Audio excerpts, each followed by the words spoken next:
Bien, hermano, damos gracias a Dios. Gabriel, si me puedes ayudar cerrando las puertas ya del templo para... Como ustedes escucharon la lectura devocional en esta tarde, vamos a tratar del libro de Nahum. Porque lo que pasa es que es un libro poco conocido de la Biblia, pero es, como diríamos, las dos caras de una misma moneda. ¿Por qué? Porque Nahum es el libro profético que completa la historia que comienza en Jonás. La historia que siempre escuchamos en Jonás, de Jonás que se va para Tarsis, que se lo come un gran pez, que se lo traga, que lo vomita, que la lucha con que Nínive, que no se arrepienten, que problemas. Esa historia se completa con Nahum. Nahum realmente es un libro bastante desconocido para los cristianos y tiene una particularidad, porque Jonás y Nahum tienen un denominador común. Jonás nos muestra el carácter de Dios a través de un atributo, fundamentalmente bien marcado. Y Nahum tiene esa también particularidad, volver a mostrar el carácter de Dios, pero con otro de los atributos de Dios también de una forma bien marcada. Mientras que Jonás nos muestra la soberanía de Dios, no importa lo que quieras hacer, vamos a hablarlo acá a lo hispano, bueno, no voy a decir ni a lo cubano ni a lo mexicano, no, vamos a hablarlo a lo hispano. No importa dónde quieras ir, a dónde quieras estar, donde te quieras meter, si Dios va a tratar contigo, de eso nadie te va a salvar. Va a tratar contigo. Y eso es porque Dios es soberano. Y la soberanía de Dios es algo que está presente en el libro de Jonás fundamentalmente. Acá nosotros vamos a conocer otro atributo de Dios que complementa la historia de Nínive. Porque la historia de Nínive tiene un comienzo y tiene un final. Un comienzo que hace allá en Génesis, cuando Nimrod, como algunos le llaman, fundó la ciudad. Él fue una persona que se rebeló en contra de Dios, un rebelde en contra de Dios. Es el artífice humano de la torre de Babel, donde Dios confundió las lenguas. Es la persona que fundó la ciudad de Babilonia, la cuna de la idolatría en el mundo. Y este lugar donde nace esta ciudad y en este tiempo, este hombre muy interesante, él tiene el proyecto de una torre donde agrupa a todas las personas porque quiere hacer una torre, pero fíjense las características, la cúspide tiene que llegar al cielo. O sea, la intención es invadir el trono de Dios. Cuando tú estudias eso en la Biblia y vas a Isaías 14 y a Ezequiel 28, te das cuenta que evidentemente Nimrod era un instrumento satánico, diabólico. Era una persona dominada por Satanás, porque en Isaías 14 y en Ezequiel 28 la rebelión más marcada de Satanás era precisamente destronar a Dios, llegar al trono de Dios y sentarse en el trono de Dios. Entonces Nínive nace bajo esos patrones. Nínive tiene una historia de saqueos, de violencia, de dolor, de idolatría, una historia de conquista, de muerte, una vez tras otra vez. Y llega a un punto en que Dios envía a un profeta, que lo estudiamos la semana pasada, que le predica a la ciudad. Y al predicar a la ciudad, este profeta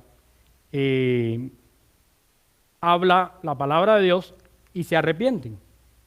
Y al arrepentirse, Dios los perdona. Y ese perdón duró algunos años. Pero entre 100 y 120 años después, Nínive se arrepintió de su arrepentimiento. O sea, que ya no le interesaba tanto arrepentirse delante de Dios y volvió a hacer exactamente las mismas cosas que en el tiempo de Jonás.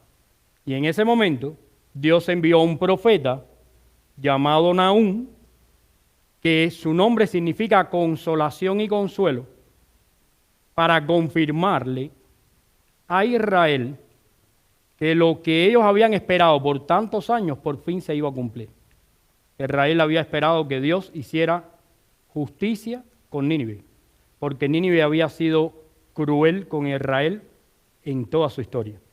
Entonces, ya 120 años después, este profeta trae un mensaje de consuelo para el pueblo de Dios, pero a la vez declara un juicio inminente, incambiable, intransferible, y nos muestra entonces el segundo atributo más importante de este libro, que es la ira de Dios. Y a partir de acá se establece un balance que maneja todas las historias de la Biblia. Y no hay otra manera de poder enfrentarnos a Dios que a través de estas dos perspectivas. Cuando te enfrentas a Dios, tienes que hacerlo en arrepentimiento para alcanzar la salvación, o te presentas delante de Dios en rebeldía y entonces alcanzas la condenación.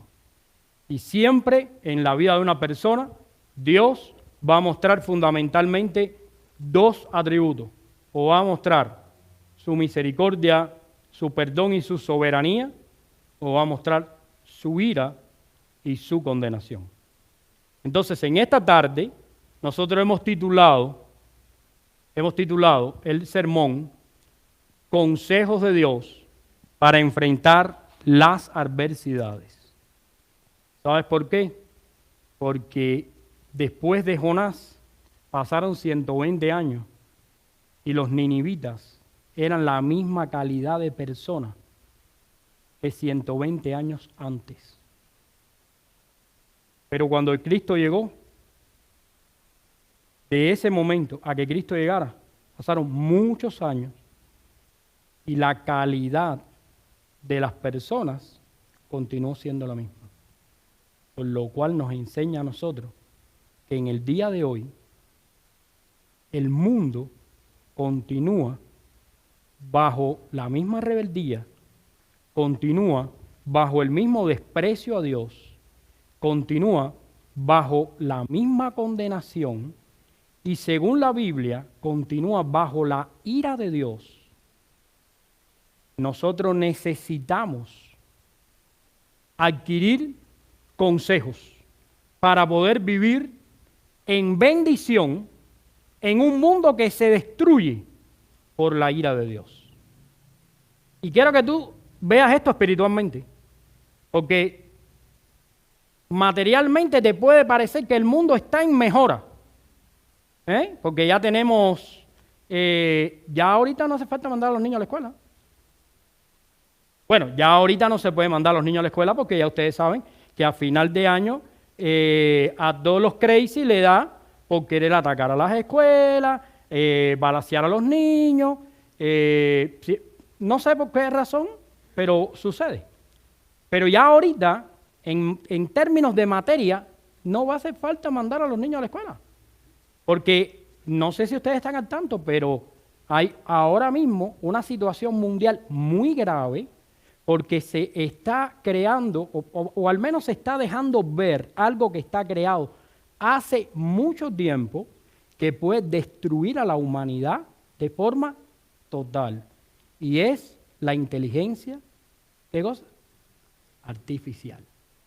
Porque la inteligencia artificial es algo que el hombre ha creado y según las mismas personas que han creado la inteligencia artificial, ellos dicen que necesitamos leyes, necesitamos recursos y necesitamos una cantidad de cosas porque eso nos puede destruir a nosotros mismos. Pero nosotros ya no necesitamos la inteligencia artificial para destruirnos a nosotros mismos. Nosotros estamos destruidos a nosotros mismos. Si no, salga y observe para que usted vea cómo vive la gente. Se está autodestruyendo. Una de las cosas que hacemos los pastores cuando la gente llega a la iglesia es enseñarles a no tener vidas suicidas. Porque sabes que cuando tú llegas del mundo a la iglesia, lo primero que tienes que aprender es que tu vida anterior era suicida. Porque tú estabas metido en todo lo que te restaba salud, vida, bienestar, prosperidad y además estabilidad. Todo eso, tú lo habías mandado por el hoyo, por el caño. No sé si esto es una barbaridad lo que estoy diciendo ahora a oídos de mis hermanos, pero por lo menos los cubanos decimos así, lo mandamos por el caño. Una de las cosas que hacemos en la iglesia, después que se le predica el Evangelio, porque el Evangelio es un mensaje que tiene que ser predicado, pero tiene que ser enseñado, que es lo que se le ha olvidado muchas veces al mundo evangélico. El mundo evangélico solo ha optado por la decisión de predicar el Evangelio, pero no estamos discipulando como deberíamos. Entonces estamos creando falsos convertidos. Cuando nosotros enseñamos todas las cosas, una de las cosas que enseñamos es a empezar a vivir de manera no suicida. Porque cuando tú tienes un matrimonio y tú vas en contra de tu pareja, ya sea el hombre contra la mujer contra el hombre, están liquidando esa acción. Si tienes un hijo y vas contra el niño y el niño contra ti y haces lo que dice la Biblia, de llevar a ira a tus hijos y no los puedes pastorear y liderar como debería ser, tú estás suicidándote y estás aniquilando a tu familia. Y es más, estás destruyendo la próxima generación de tu apellido. ¿Lo has pensado? De tu apellido. Entonces, nosotros necesitamos consejos. Porque cuando Dios determinó en su consejo infalible que llegó el momento de terminar con Nínive, envió estas palabras para que todos tomaran consejo. Y vamos a leerla conmigo. Nahum capítulo 2. Vamos a leer del 15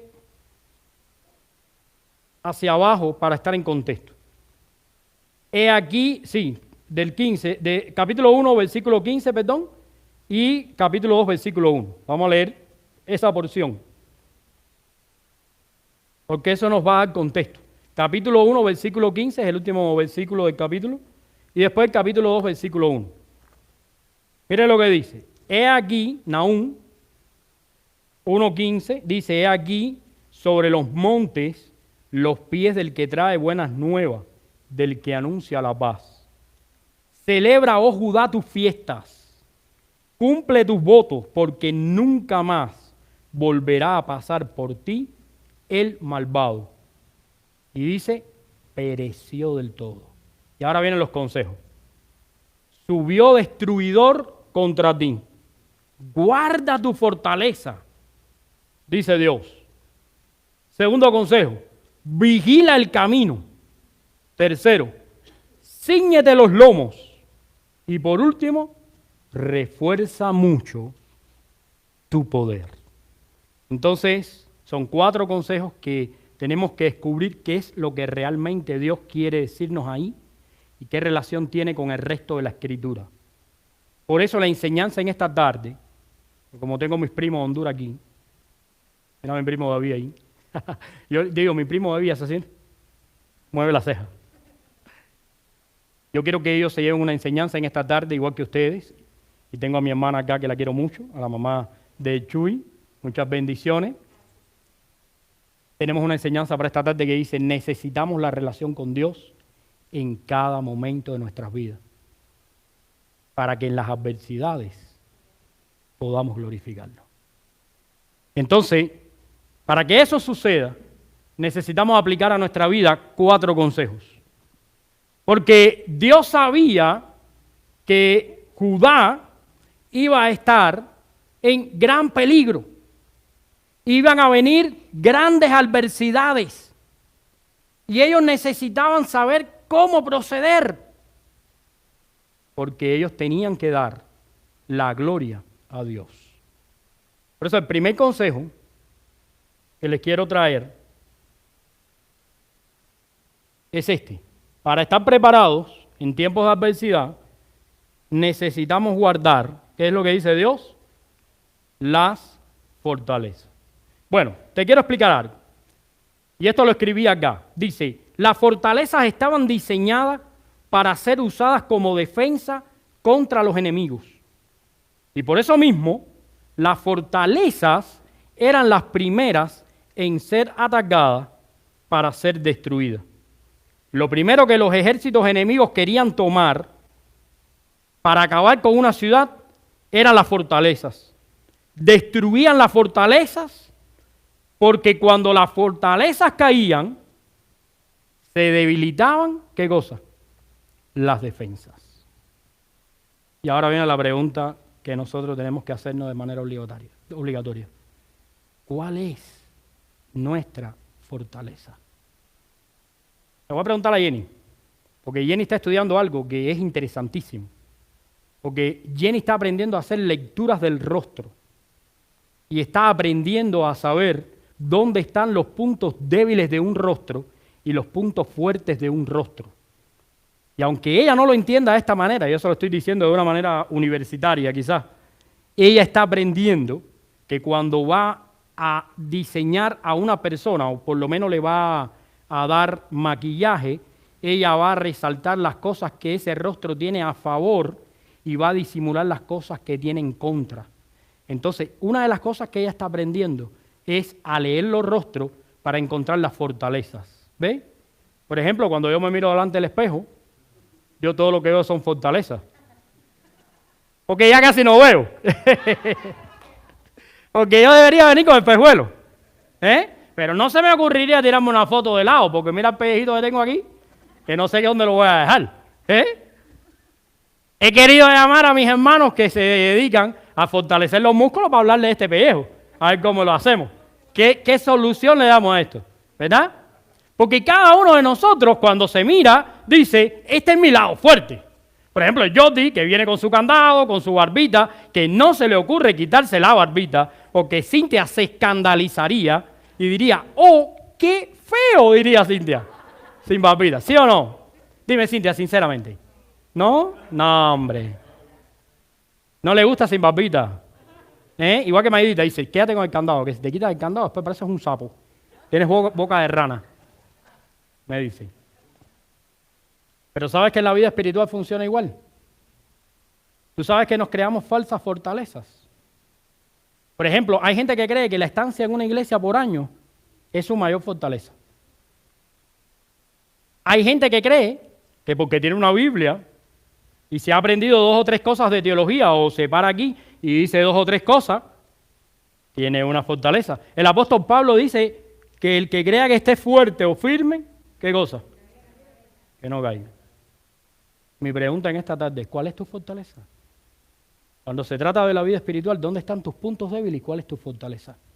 Porque mira, aquí el consejo de Dios es que guardes la fortaleza. ¿Y tú sabes lo que significa en hebreo guardar? Significa que tú atesoras, significa que para ti es importante, significa que tú defiendes a toda costa, significa que tú y la fortaleza tienen una relación única. Significa que tú no permites nada que venga a tu vida si no pasa primero por la fortaleza, porque tú tienes todas las puertas cerradas. Pero en ocasiones empezamos a abrir puertas, creemos que tenemos una gran fortaleza, pero abrimos la puerta de la pornografía. Que no quiero engañar a nadie, que tenemos que hablar claramente. Empezamos a decir, voy a dormir solo. Y no hay problema, lo malo es cuando la computadora está en el cuarto. Sobre todo los jóvenes. Porque los jóvenes están expuestos a eso, Así que cuando tengan un chance, si no se quieren sorprender, vayan y revisen los móviles, los tablets y las computadoras de sus jóvenes.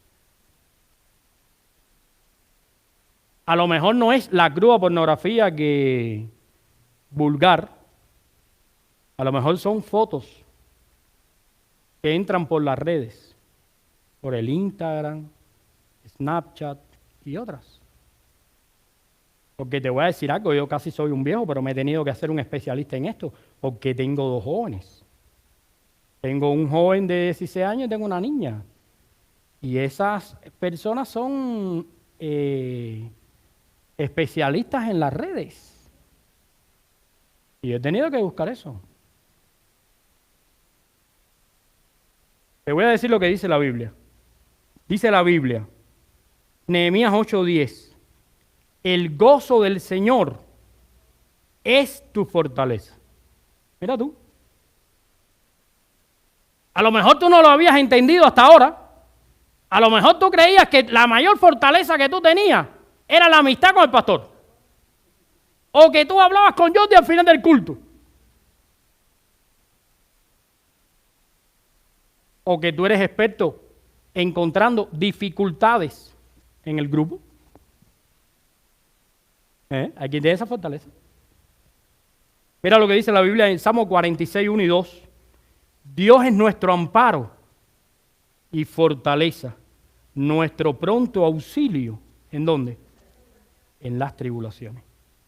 Y dice el Salmo 29, 11, el Señor, ¿qué cosa? Fortalece ¿a quién? A tu pueblo, a su pueblo. Entonces lo que la Biblia me enseña es que Dios es mi fortaleza. Ahora tienes que entender que tus fortalezas tienen la consistencia que tiene tu relación con el Señor. Si tu relación con el Señor es mala, a lo mejor tu fortaleza es de plastilina. A lo mejor tu fortaleza se está cayendo porque tu relación con Dios se está cayendo. Y hay mucha gente, te digo, desanimada, hay mucha gente deprimida, mucha gente decepcionada, porque ha querido encontrar fortaleza en cualquier lugar, menos en la fuente de la fortaleza. ¿Que la fuente de la fortaleza quién es? Dios. Y cuando la Biblia le dice a Nahum, el Señor, guarda tu fortaleza, en otras palabras lo que le está diciendo es, cuida tu relación conmigo. Porque si tú miras hacia atrás te vas a dar cuenta que en toda la Biblia Israel perdió batallas, se fue a deportación, murieron jóvenes, andaron en el desierto errante. Y el único problema que tuvieron, ¿saben cuál fue? Que no echaron mano. ¿De qué? De su fortaleza.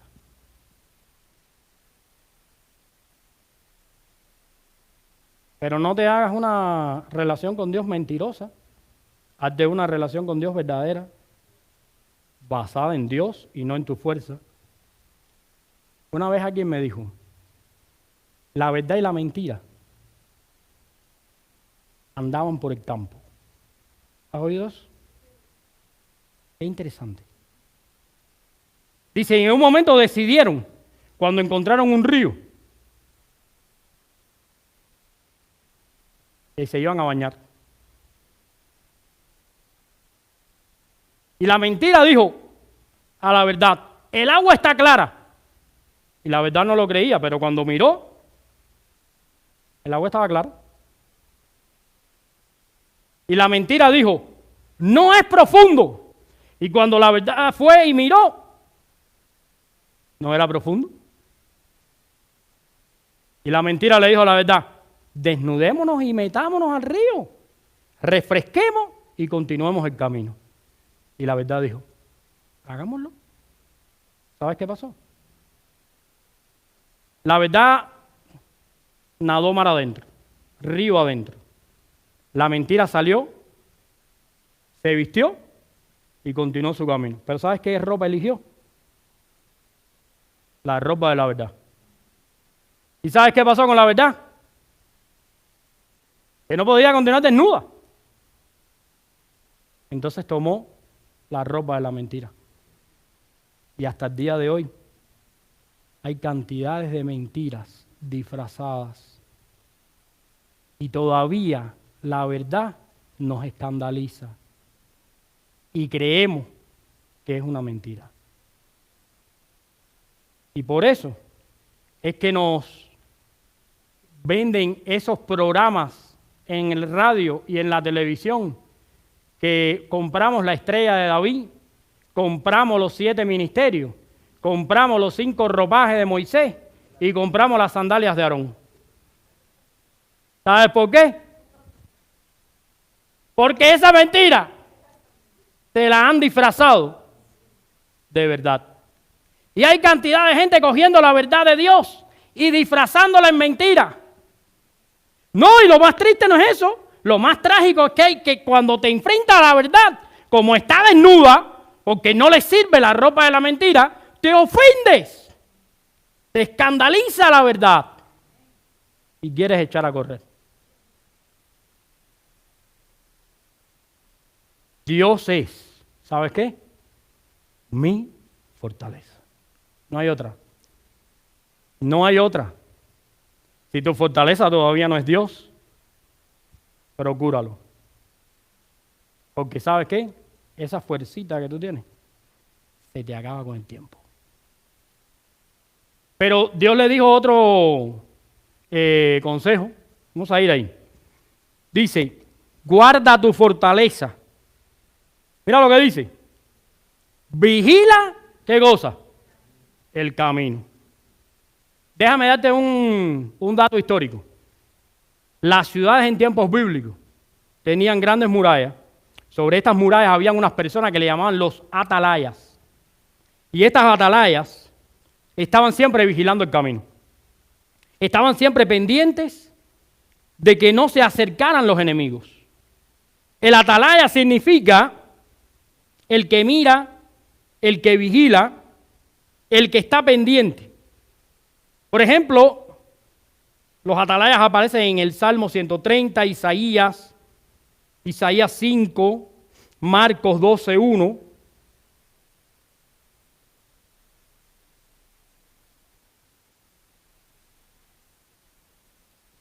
La pregunta de esta tarde. ¿Estás vigilando los caminos de tu casa? ¿Eres el atalaya? ¿Estás vigilando el camino de los tuyos? ¿Te has parado en el lugar que Dios te dio para empezar a influir a los tuyos espiritualmente? En la oración, en el ayuno, en el Señor, en la asistencia, en la puntualidad, en la necesidad de obedecer a Dios. ¿Ese es tu lugar? ¿O es que va a venir la destrucción a tu hogar, va a venir la destrucción a tu casa y tú como atalaya de Dios ni cuentas te vas a dar? ¿Tú sabes quiénes eran los primeros que morían en batalla? Adivina. El rey.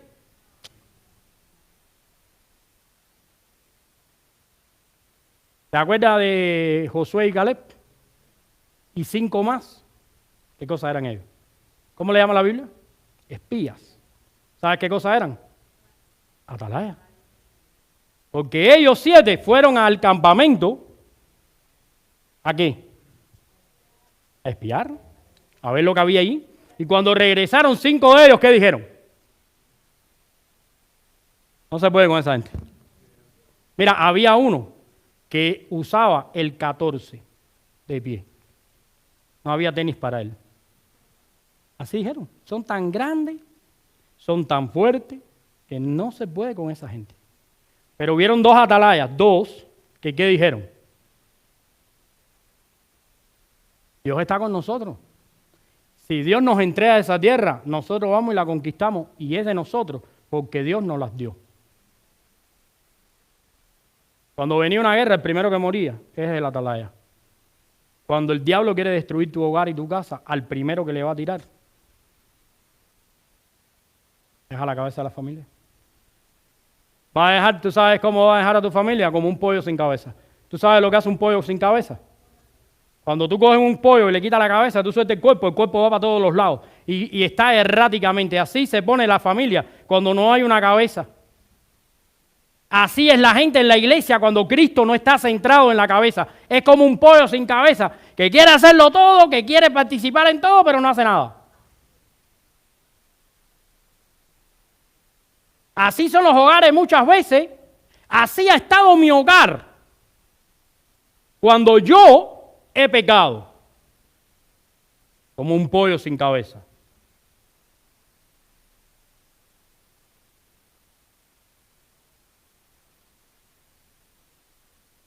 Y si tú avisares al impío de su camino para que se aparte de él, y él no se apartare del camino, él morirá por su pecado, pero tú libraste tu vida.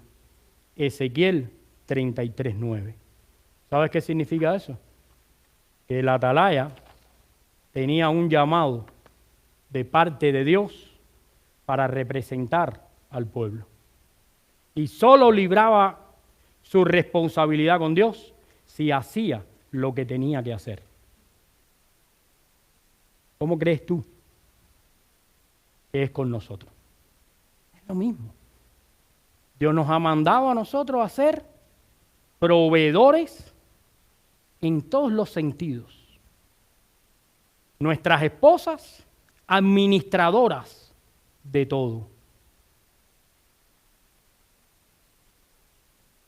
No te quieras comprar el televisor de 70 pulgadas y falten zapatos en tu casa, que no está bien. Ni te quieras comprar la última herramienta que sacaron en Home Depot y no estén alimentándose tus hijos. Ni te quieras ir para los parques de California y no haya en tu casa provisiones para el día que se enferma la gente.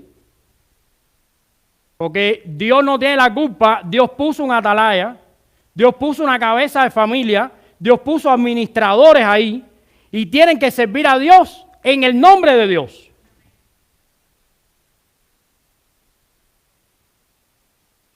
Y cuando el pecado entra a tu hogar, no le eches la culpa a la iglesia ni al pastor, porque aquí la gente dice, no, el pastor porque no ora.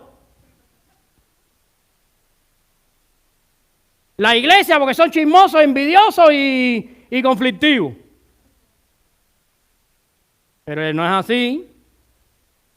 El responsable es el atalaya, que tiene que doblar rodillas delante de Dios y Señor, mantén mi casa cercada.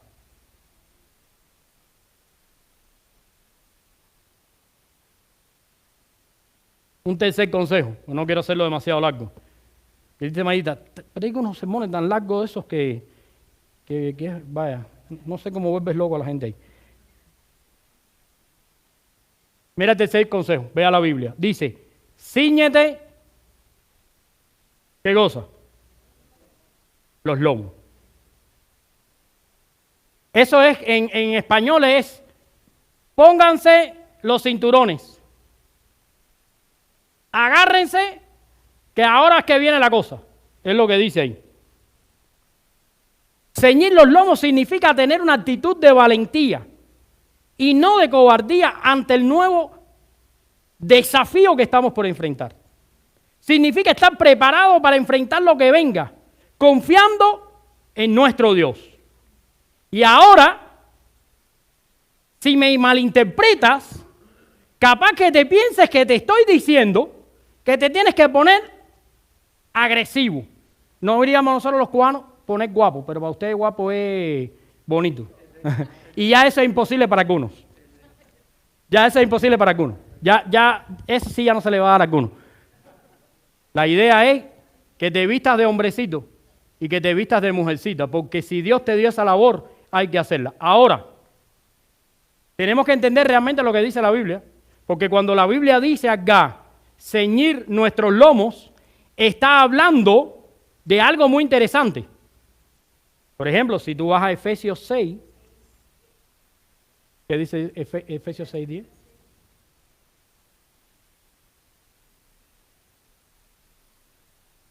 Correcto. Pero yo voy a ir al 14 al 17, dentro de esa misma armadura. Dice, ceñir vuestros lomos ¿con qué? Con la verdad. Y ahí entonces hay una diferencia. Porque ya no se trata de tú tomar valentía por tus criterios, sino tomar valentía para hacer lo que la Biblia dice que hay que hacer. Lucas 12:35 dice estar siempre preparados, y esa palabra preparado significa estar siempre ceñidos y las lámparas encendidas. Y primera de Pedro 1:13 dice, por tanto, ceñid los lomos ¿de qué? De vuestro entendimiento. Y el viernes estábamos hablando acá sobre el entendimiento. Y hablábamos del Espíritu Santo. Y una de las cosas que decíamos es que en muchos lugares procuramos que el Espíritu Santo se manifieste. Y mucha gente viene a una iglesia como esta iglesia bautista y dice, aquí no está el Espíritu. ¿Por qué? Porque no vemos que, por ejemplo, Esteban hable en lengua, no vemos que Michael se nos caiga para atrás o se le rompan las baquetas en la batería, no vemos que de pronto Jordi se levanta, se espeluca y mete un de eso en el piano y yo hago así con el traje que lo traje y hago así y la gente se impresiona. No hacemos eso. Y muchas veces interpretamos mal el mover del Espíritu y entendemos mal el mover del Espíritu. Y ayer el viernes lo dije. Una de las manifestaciones del Espíritu más hermosas que se dan en una iglesia es la comprensión de las Escrituras. Porque no puede haber comprensión de las Escrituras sin intervención del Espíritu Santo. Y si no, bueno, yo una vez discutí en un panel, que eso fue creado en el seminario de nosotros. En el seminario nuestro en Cuba, yo era profesor del seminario bautista, allí hicimos un panel, invitamos gente de la universidad principal en Cuba, la Universidad de La Habana, los que enseñaban religión y le pedimos que vinieran a defender su punto de vista ateo y a que nos dieran una explicación de lo que para ellos es la Biblia. Y nos sentamos ahí los profesores para tener un debate delante de los estudiantes, para guiar a los estudiantes de cómo se debe, porque ustedes saben que el sistema comunista es un sistema ateo. ¿Sabes qué es lo que resaltó a mi vista? Que la gente tenía, aquellos profesores de la universidad, no entendían lo que la Biblia decía.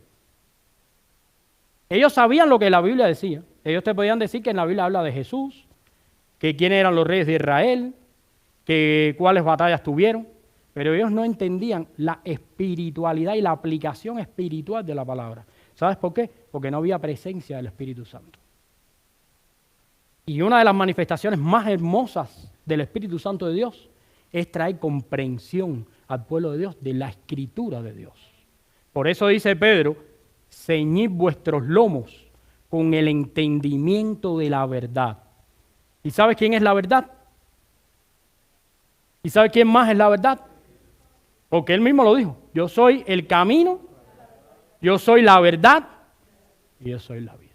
Así que lo que Dios le estaba diciendo a Nahum es, se acercan problemas, prepárate en conocer la verdad. Prepárate y toma fuerza y valentía para comprender la verdad. Ponerse los pantalones o vestirse por los pies significa tomar el lugar que Dios me dio y desarrollar mi ministerio familiar desde lo espiritual. Te voy a decir, hermanita, que hoy estamos celebrando que el Señor nos ha dado el regalo de que ustedes estén acá. Si tu esposo no te está guiando en lo espiritual, exígeselo. Él tiene que hacerlo. Esposa, hazlo.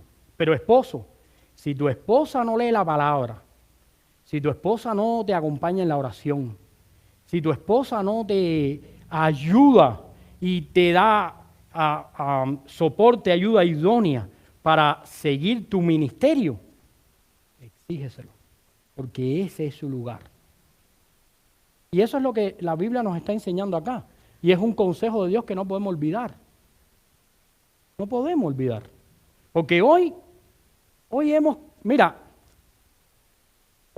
querido volver atrás a la Edad Media, al oscurantismo, y tratar de trastornar todos los conceptos de Dios.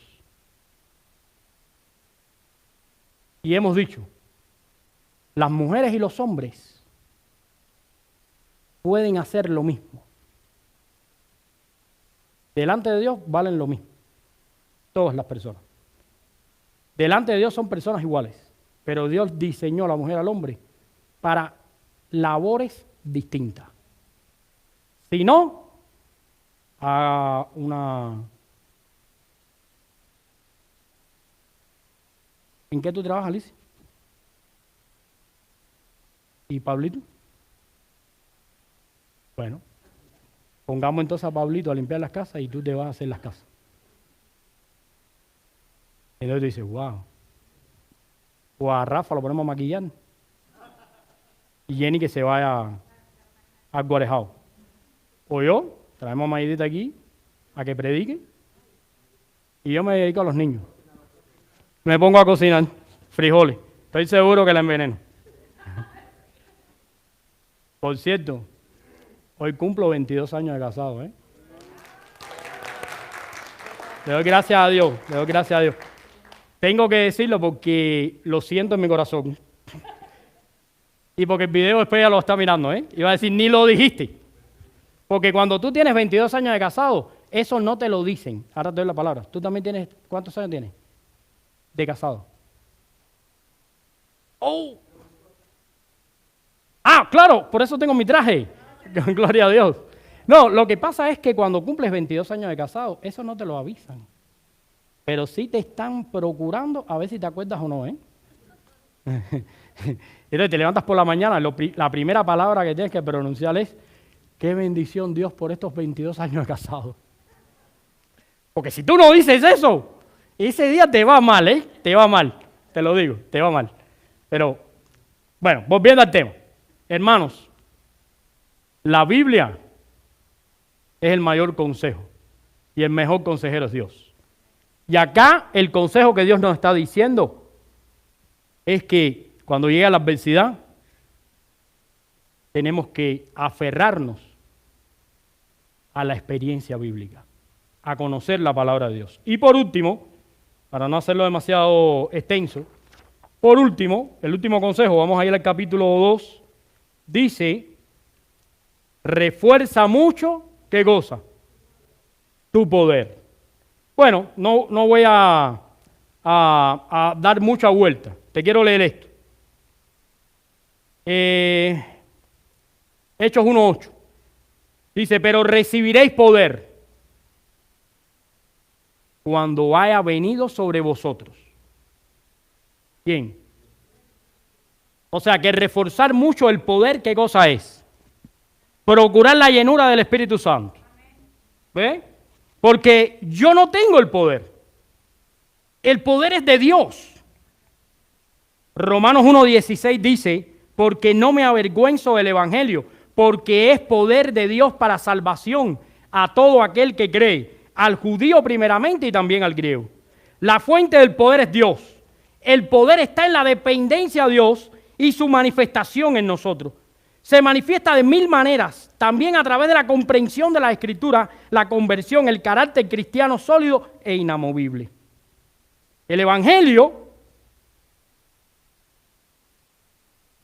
no solamente es que puedes tener vida eterna, sino que esa vida no se trata de tu esfuerzo, sino del poder de Dios. Así que reforzar mi poder es reforzar mi relación con Dios. Él ha hecho que nosotros estemos vivos. Dice Efesios 2:1. Él nos dio vida estando nosotros muertos, ¿en qué? En delitos y pecados. Y estos son los consejos de Dios para la adversidad. Nota esto. Va a venir la adversidad, hermano. Pero si nosotros agarramos los consejos de Dios, que no es otra cosa que un llamado a profundizar en las Escrituras, un llamado a la relación con Dios, un llamado a la relación con el Espíritu de Dios, un llamado a la palabra de Dios, a ser un conocedor, a ser profundo en la palabra, profundo en la oración, profundo en la relación con Dios. Si tú haces eso, dedicas tu vida y tu corazón, esos tropiezos que van a venir van a tener un significado diferente en nuestra vida. Porque ya no van a ser recibidos en nuestro corazón como una desgracia o como algo que simplemente nos amarga la vida, sino como una posibilidad de servir y agradar a Dios. Quizás en este punto, y para terminar, te sientes débil. Pero 2 Corintios 12:9 dice que Dios se manifiesta en nuestra debilidad. Y además que Dios escogió a los débiles, según 1 Corintios 1:27, para avergonzar a los fuertes. Así que nuestras debilidades no son un accidente. No vinimos acá a pasar por un escrutinio y salir criticados y mayugados de este lugar. Vinimos a reconocer nuestras debilidades, llenarnos de la presencia de Dios, para entonces aprovechar esas debilidades para que la gracia de Dios se manifieste en nuestras vidas. ¿Crees que no puedes con la vida cristiana? Déjame decirte algo. Tu debilidad es la mejor oportunidad para encontrarte con Dios. Y de esa manera quiero terminar. ¿Crees que lo que hemos dicho es muy duro, muy difícil, es imposible, te sientes débil? Está correcto. Ese es un buen paso. Nuestra debilidad nos ayuda a encontrarnos con el Señor. Porque dice la palabra que cuando soy débil, entonces soy fuerte. Quiero terminar con estas palabras que estoy seguro que ahora cuando lean el libro de Nahum no se les va a olvidar. Subió destruidor contra ti. ¿Cómo puedo entender eso en mi vida? Vienen problemas, vienen situaciones. Te cuento rapidito. Anoche pensamos que era una noche fabulosa, igual que todas las noches. Mayerita tenía preparada una ropita de lo más bonita para venir aquí. Pensábamos festejar con ustedes 22 años de casado. Dijimos, vamos a compartir con las madres, ¡qué bendición! Amanecimos en el hospital. ¿Por qué? Porque lo único que nos avisa a nosotros de que vienen problemas y que tenemos que estar preparados es la Biblia. No aparece un escrito en la casa que diga, hoy vas a tener un problema, prepárate espiritualmente. Hay que estar preparado espiritualmente todos los días, porque no sabes cuándo va a llegar el problema. Para cuando llegue el problema, te agarre preparado. Y eso es así. Si practicas las artes marciales, tienes que practicar todos los días, porque no sabes cuándo vas a tener el problema para poderte defender. Es lo mismo. Pero te voy a decir algo. Mira lo que dice Dios. Guarda la fortaleza, vigila el camino, cíñete los lomos y refuerza mucho tu poder.